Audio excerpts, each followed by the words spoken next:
야고보서 1장 2절에서 4절 말씀 합독하시겠습니다.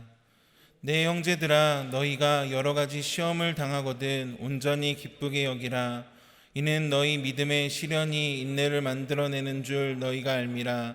인내를 온전히 이루라. 이는 너희로 온전하고 구비하여 조금도 부족함이 없게 하려 함이라. 아멘. 사람은 누구나 고난을 피하고 싶어 합니다. 그러나 아담의 범죄 이후에 고난과 시련의 삶은 누구도 피해갈 수가 없습니다. 욥기서 5장 7절의 말씀 보면은 사람은 고난을 위해 고생을 위해 태어났나니 불꽃이 위로 올라가는 것 같으니라, 이렇게 말씀합니다. 고난을 위해 태어났다. 고난도 오늘 본문의 2절에 이렇게 시작합니다. 여러 가지 고난, 다양하게 여러 방도로 고난이 있습니다. 그래서 사람들은 왜 끊임없이 고난이 다가오는가를 마음으로 그 이유를 묻습니다. 하지만 우리가 하나님의 사랑과 고난의 그 유익을 알게 되면은 반드시 고난을 이겨낼 수가 있습니다. 하나님께서 각 사람에게 이 고난을 허락하시는 데에는 각기 다른 섬세한 하나님의 뜻이 있습니다. 물론 현재는 모르고 고난을 당할 때는 모를 수도 있습니다. 그러나 지나고 보면은 반드시 하나님의 섬세하신 뜻을 알 수가 있습니다. 이 자녀들에게 주시는 고난에 공통점이 있는데 그것은 하나님과 더욱 가까이 하게 하기 위함입니다. 선하신 그 뜻과 목적 안에서 환난과 이 고난을 하나님은 허락하십니다.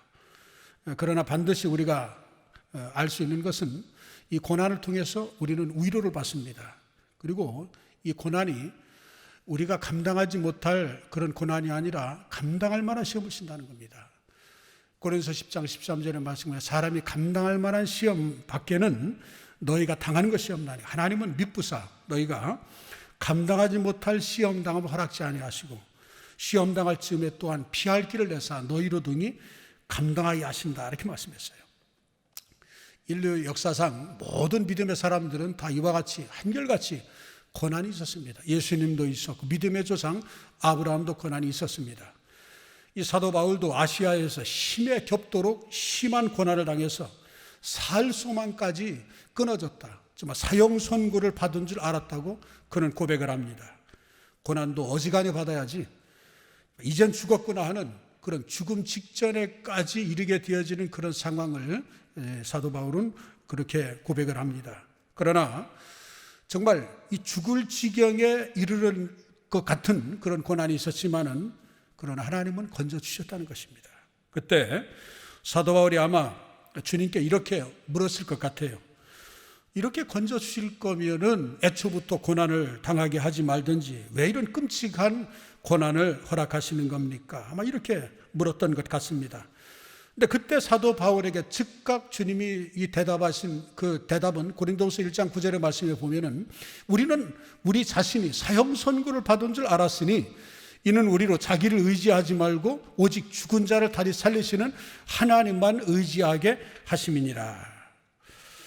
우리가 더 이상 자신을 의지하지 않고 죽은 자로 살리시는 하나님을 의지하게 하기 위해서 고난을 주셨다는 것입니다. 자, 이것은 바울의 간증뿐만 아니라 우리도 마찬가지입니다. 왜 고난 주셨을까요? 고난을 통해서 하나님을 찾고 하나님 의지하고, 그래서 하나님 의지하게 하기 위해서 하나님이 이 고난이라는 그런 아픔을 주셨다는 것입니다. 사람은요, 조금만 편해지면은 자기 자신도 모르게 자기를 의지하고 살게 됩니다. 여러분, 인생은 하나님을 의지하고 살게끔 하나님 하셨어요. 여러분, 어떤 어려움이 있어도 자기를 의지하지 마시기 바랍니다. 망하는 길입니다. 자기를 의지하고 살았기 때문에 가정 문제도 풀어지지 않습니다. 내 삶도 항상 뒤죽박죽이고 신앙생활조차도 점점 더 어려워지는 것입니다. 우리가 살 길은 하나밖에 없습니다. 하나님만 바라보고 주님만 의지하는 것입니다. 더 이상 나를 의지하지 말고 죽은 자로 살리실 하나님, 그분만 의지하게 될 때 우리는 세상을 이길 수가 있고 자신을 이길 수가 있고 반드시 신앙의 승리자가 되는 것입니다. 그래서 고난이 우리에게 유익이 되는 것입니다. 이 불순종은 고난을 가져오는 동기가 됩니다. 이 고난의 동기가, 여러분, 고난의 동기가 철저하게 우리 자신에게 있습니다. 야고보서 1장 13절로 15절의 말씀에 보면은 사람이 시험을 받을 때 내가 하나님께 시험을 받는다 하지 말지니 하나님은 악에게 시험을 받지도 아니하시고 친히 아무도 시험하지 아니하시느니라. 오직 각 사람이 시험을 받는 것은 자기 욕심에 끌려 미혹됨이니 욕심이 잉태한 즉 죄를 낳고 죄가 장성한 즉 사망을 낳느니라. 욕심이 들어오면은 시험을 당하게 된다. 시험의 근본 원인은 바로 욕심이라는 것입니다.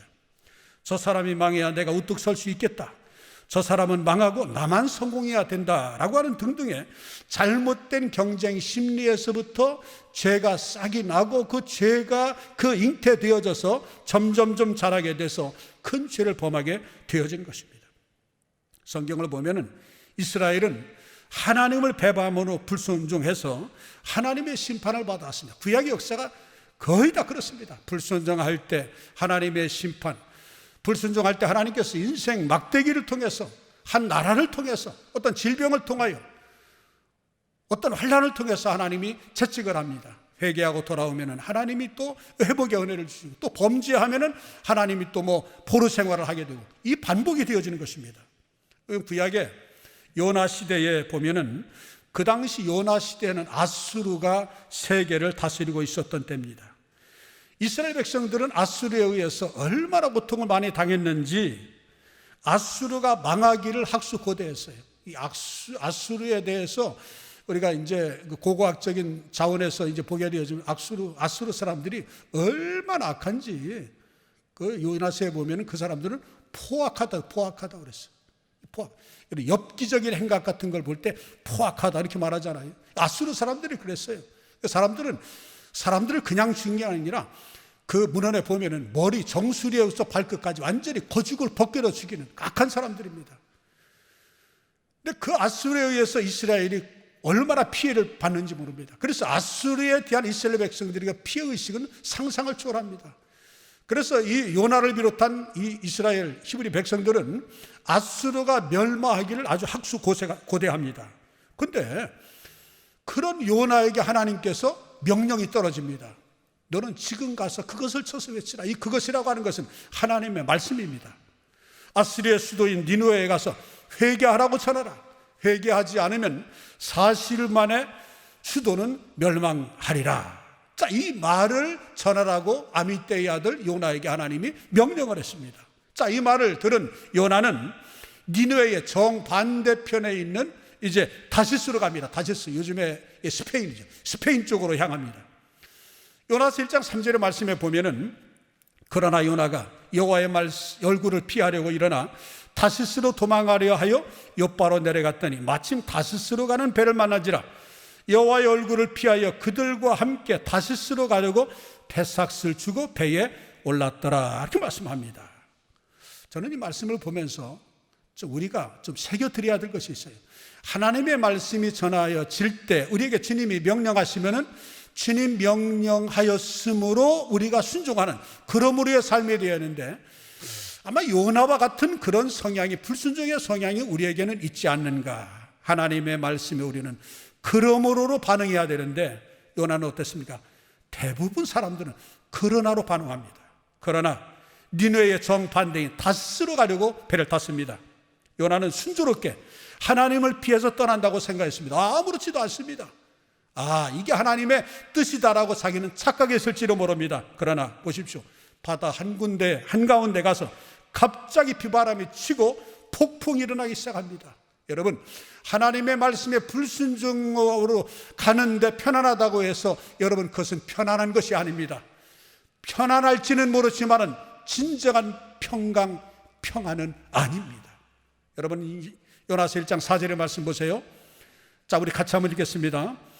여호와께서 큰 바람을 바다 위에 내리심에 바다 한가운데에 큰 폭풍이 일어나 배가 거의 깨지게 된지라. 결국 배가 파선 지경에 이르게 되자 선장과 선원들이 이 재앙이 누구 때문에 오는 것인지를 물었습니다. 하나님께 잘못하고 도망치는 사람이 배에 타서 풍랑이 있는 것 같다면서 한번, 이건 우연한 그런 이 풍랑이 아니다. 이것은 그 사람들은 잘 알지 않습니까? 배를 늘 항해하니까 예기치 않냐는 이런 자연적인 그런 풍량이 아니라 그건 이상하다. 그래서 한번 제비를 뽑아보자 해서 제비를 뽑았는데 그 제비가 누구한테 갔습니까? 요나에게 갔다는 것입니다. 요나가 제비를 뽑았어요. 여러분, 사람이 우연한 일이 있다 할지라도 그것 또한 하나님의 계획, 섭리라는 것입니다. 요나가 하나님을 피해 배를 탄 것이라고 이제 고백을 했습니다. 선자가 선원들은 요나에게 하나님께 운명을 맡긴 다음에 요나를 들어서 바다에 던져버렸습니다. 그러나 하나님은 요나가 물에 빠져 죽도록 내버려 두지 않았습니다. 여러분, 이를 통해서 사명자는, 사명을 받은 자는 사명을 다할 때까지 데려가지 않는다는 것입니다. 요나에게 하나님의 사명을 주셨는데 불순종하고 나간다고 그래서 하나님께서 그 배에 탄 사람들이 요나를 들어서 바다에 던졌다고 해서 죽게끔 하나님이 내버려 두지 않았다는 것입니다. 하나님의 사명을 주셨기 때문에 사명을 받은 자는 사명을 다하기까지 그 사명을 이루도록 하신다는 것입니다. 여러분, 하나님의 의지 대단하지 않습니까? 말씀을 증거하라고 사명을 다하라고 기회를 주신 것입니다. 여러분, 우리가 지금 살아있는 것은 우리는 복음전도의 사명을 받았습니다.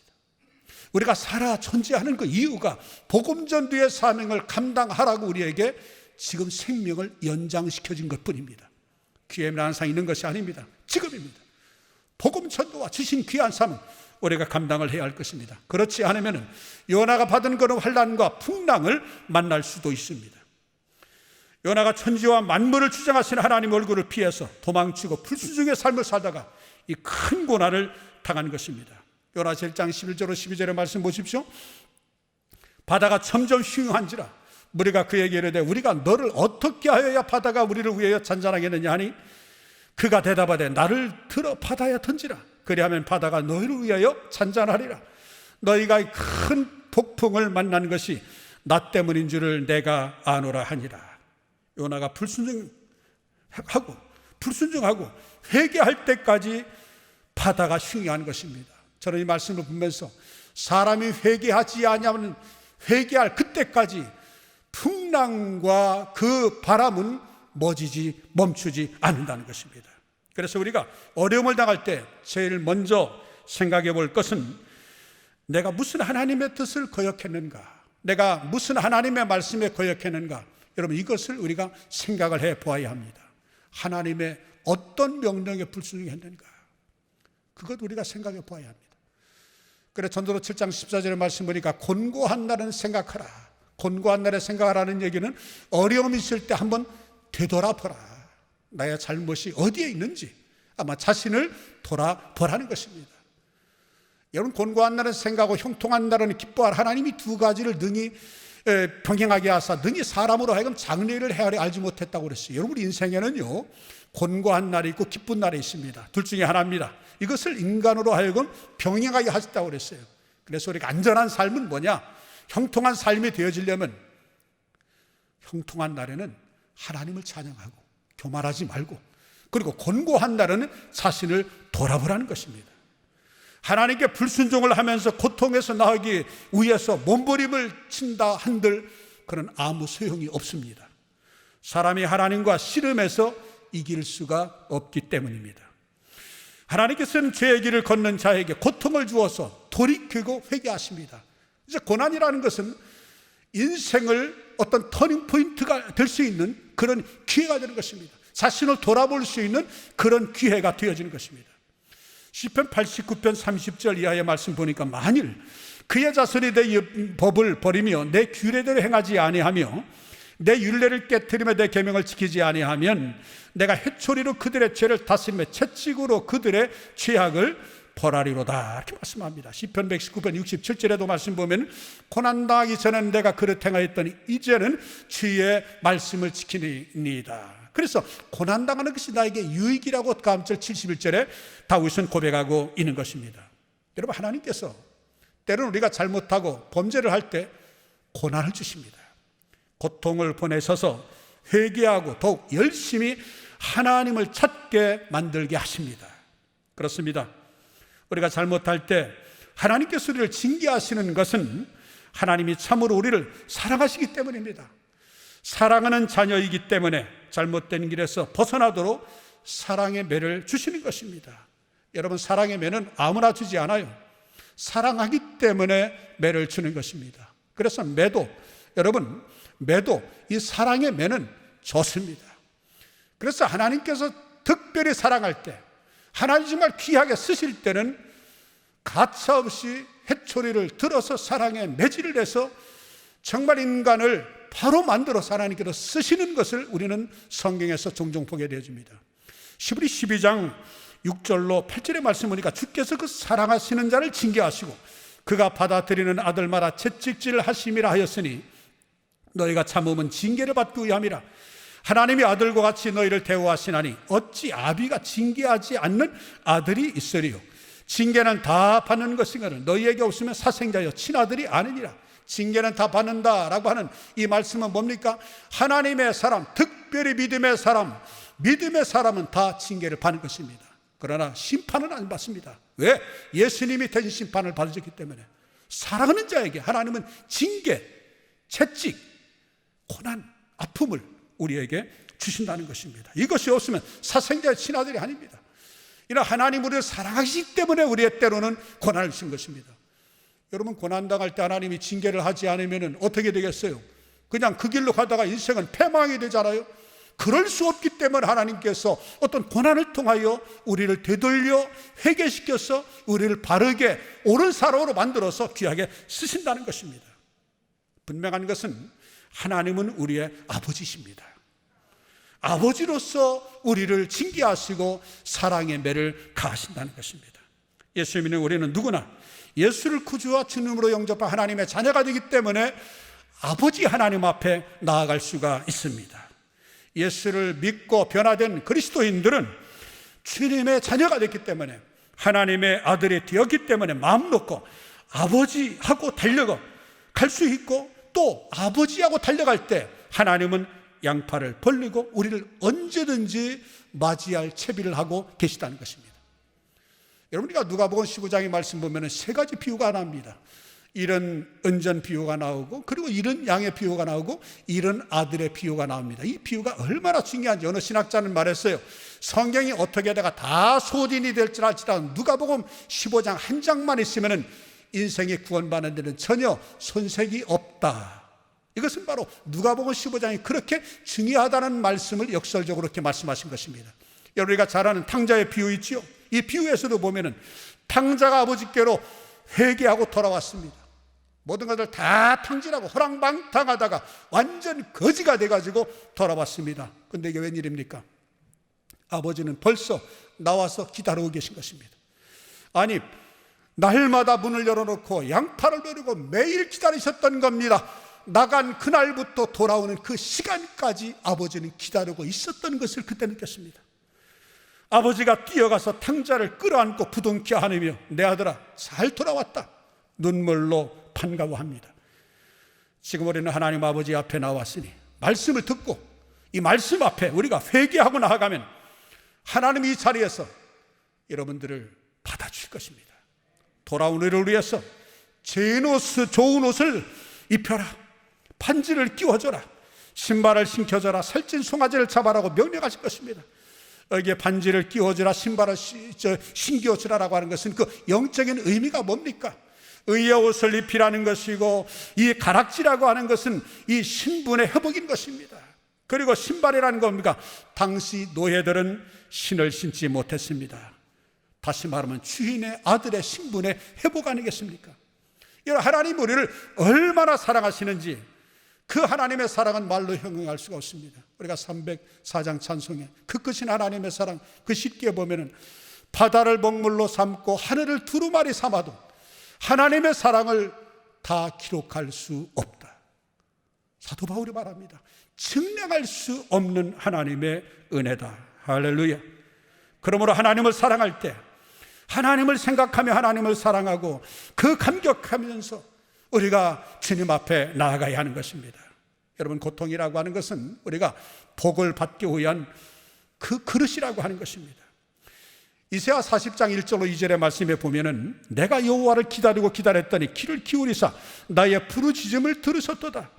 나를 기가 막힐 웅덩이와 수렁에서 끌어올리시고 내 발을 반석 위에 두사 내 걸음을 견고케 하셨도다.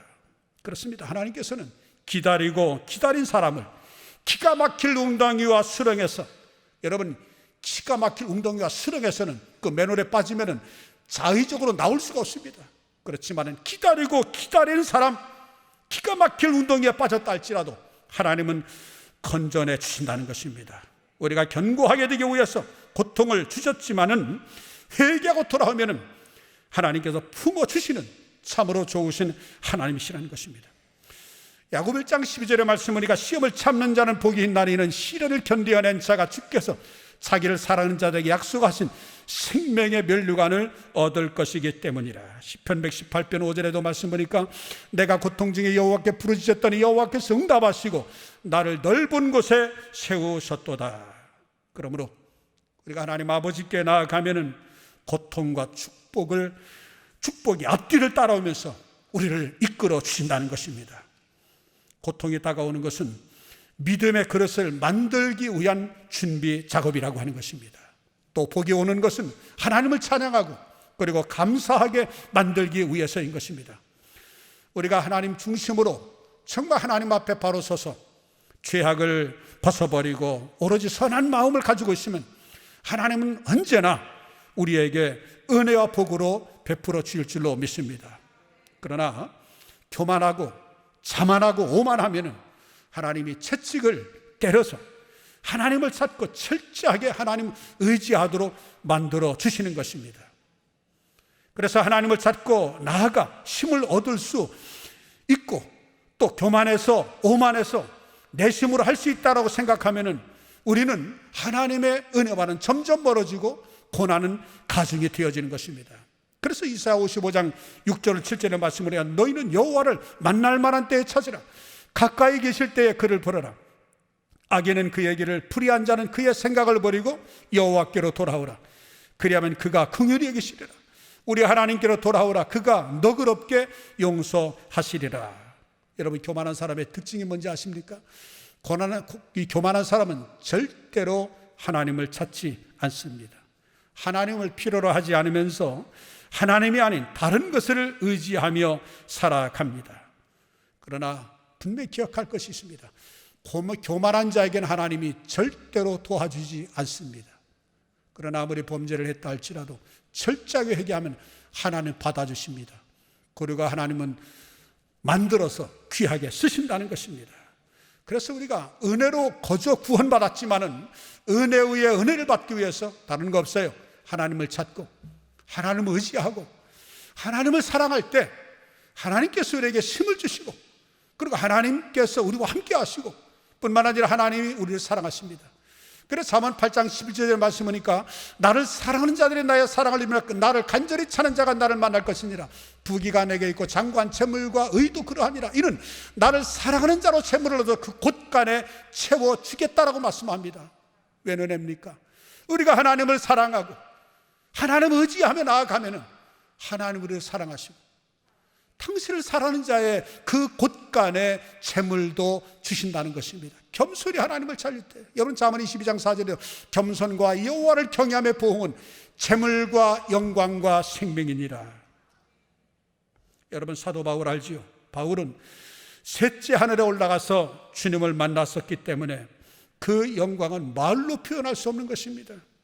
그러나 하나님은 바울이 교만하지 않고 겸손하게 하나님 앞에서 행하게 하기 위해서 그 겸손을 유지해야 하나님 은혜가 임하고 하나님의 은혜를 받아야지 하나님 당신의 일을 할 수 있기 때문에 하나님께서는 그 영광스러운 셋째 하늘을 경험하였던 바울에게 바울이 교만해서 하나님과 멀어져서 쓰임받지 못할까 봐 사명을 감당하게 하기 위해서 안전장치로 하나님이 주신 선물이 있는데 그 선물은 금덩어리가 아니라 명예 권세가 아니라 지혜의 능력이 아니라 가시였습니다.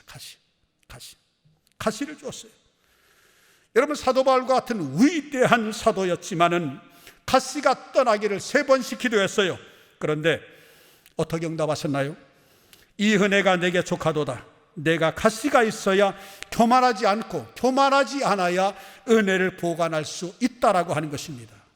여러분 사도 바울이 빌립보 교회에 편지를 썼는데 사도 바울은 아마도 그 당시 안질이 있었던 것 같습니다. 빌립보 성도들이 이 바울에게 쓴 이 내용에 보면은 성도들이 자신들의 눈을 뽑아서라도 바울에게 주고 싶다라고 그런 표현을 했습니다.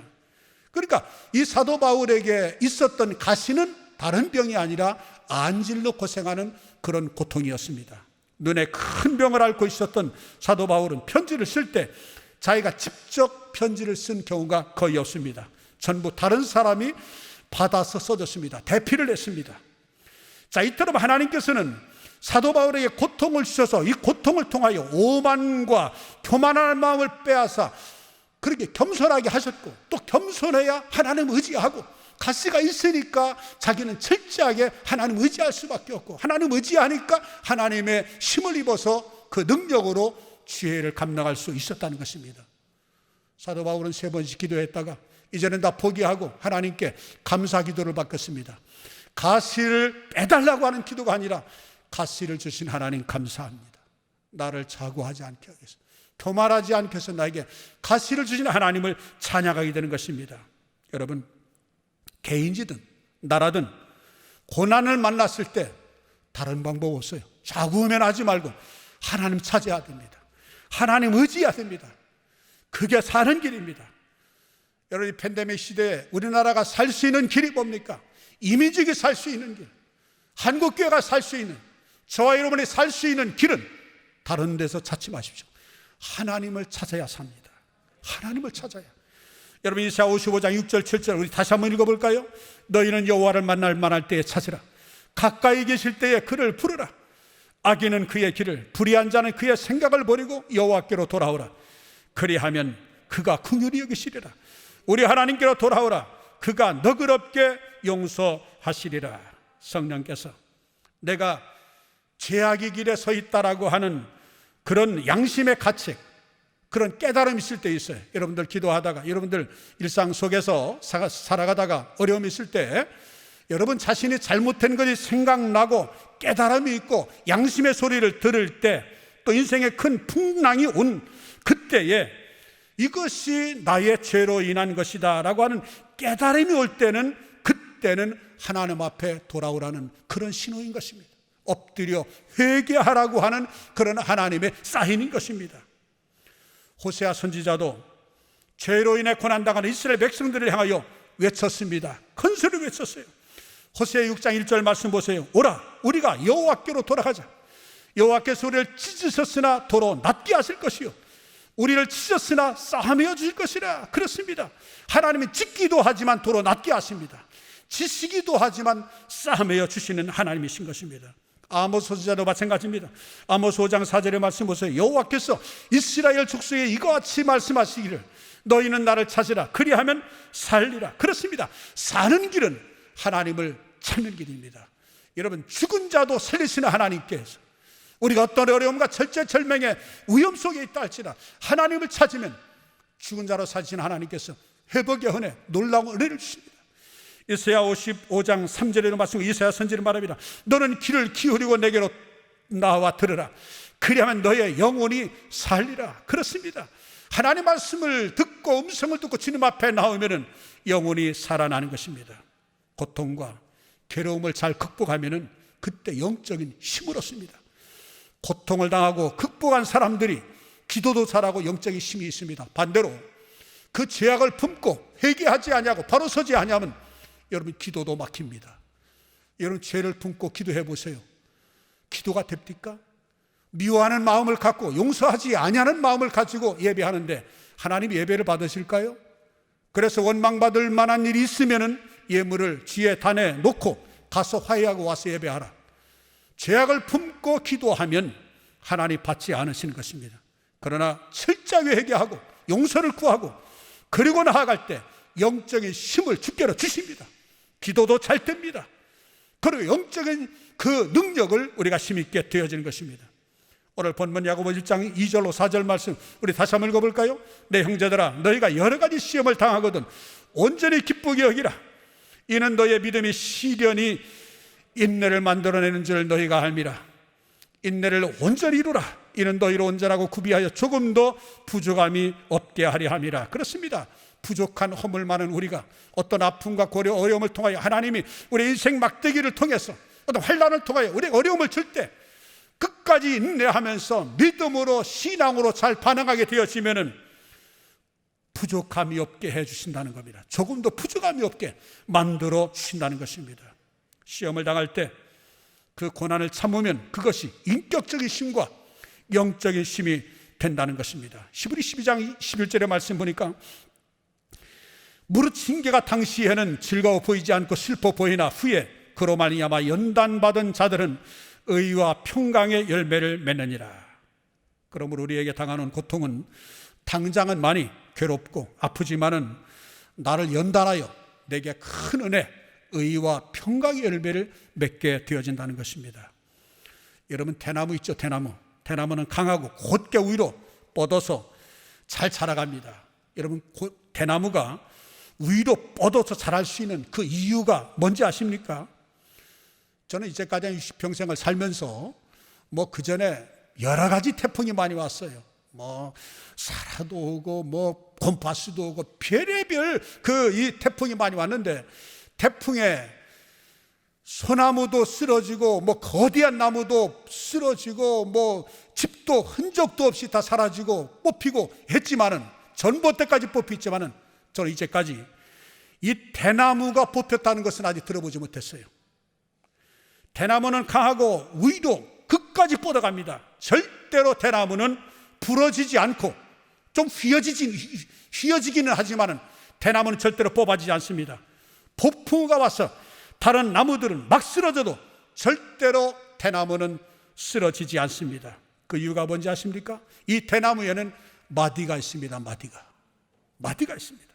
그런데 이 대나무는 환경이 나빠서 잘 자라지 못할 때, 고통스러울 때, 힘들 때마다 마디가 생긴다는 겁니다.